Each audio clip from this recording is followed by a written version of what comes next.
Qu'est-ce qu'un pantin? Il n'y a pas plus enfantin. Figurez-vous qu'il ne s'agit que d'une figurine burlesque dont on agite les membres au moyen d'un fil pour faire de la figuration, pour abrutir les plus avertis et divertir les plus abrutis. Pirouette, girouette, marionnette! Le pantin gesticule en vain sans cesser d'être ridicule, parce qu'il confond le fond et la forme, le pouvoir et l'abus de pouvoir, le valoir et le faire valoir. L'insoutenable légèreté de l'être, c'est lui, dans toute sa splendeur. Et malgré son insistance, il ne parvient jamais à dissimuler son inconsistance. Entre Kim Jong-un et Donald Trump, lequel est le bouffon, lequel est le guignol? On hésite, hein? Entre la vacuité de l'un et la vanité de l'autre, et on est toujours à l'affût de leurs dérives excessives. Et le plus curieux, c'est qu'on a tous fini par les prendre au sérieux. Peut-être à cause de leur singulière pratique du pouvoir, qui sape les fondements de tout pouvoir. Ils ont la tenue, mais pas la retenue nécessaire pour contenir leur joie ou leur colère. Et leurs débordements sont en passe de devenir légendaires. Ils plaisent à force de déplaire. Et pourtant, ces deux niais nous donnent l'impression de régner, d'imprégner même nos petites destinées. Bon, peut-être parce que nous ne disposons pas de véritables modèles à leur opposer.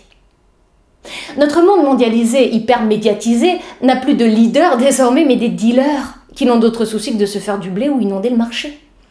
Et nos deux pantins se font remarquer parce qu'ils sont démarqués. Ils sont devenus des identités remarquables, parce qu'ils ne se soucient pas de leur image de marque. L'un est pris pour un tyran, et l'autre se prend pour un prince charmant. Mais les deux ont compris comment il faut s'y prendre. Régler à outrance et dérégler à outrance. Mais la règle, c'est l'outrance. L'extravagance. Le premier gère son pays comme une entreprise et le second gère son pays comme sa chemise.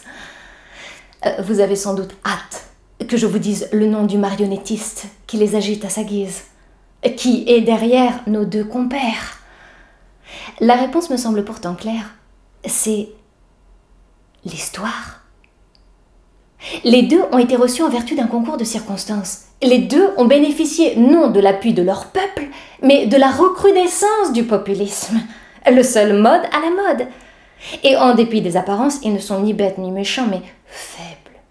Fondamentalement faibles. Deux jouets de l'histoire, qui nous racontent des histoires sur ce qui nous reste de communistes, ou sur ce qui nous manque de capitalistes. Une suite dans les idées ou des idées sans suite, qu'on exprime avec un petit tweet. Bon, reconnaissons-leur tout de même une vertu. Ils sont pantins, certes, mais ne sont pas putains bon marché. Non, ils sont putains de luxe, hors de prix, qui se font désirer même si elles n'accouchent jamais que d'une souris verte qui courait dans l'herbe. Je l'attrape par la queue, je la montre à ces messieurs. Ces messieurs me disent, trempez-la dans l'huile, trempez-la dans l'eau, ça fera un escargot tout chaud.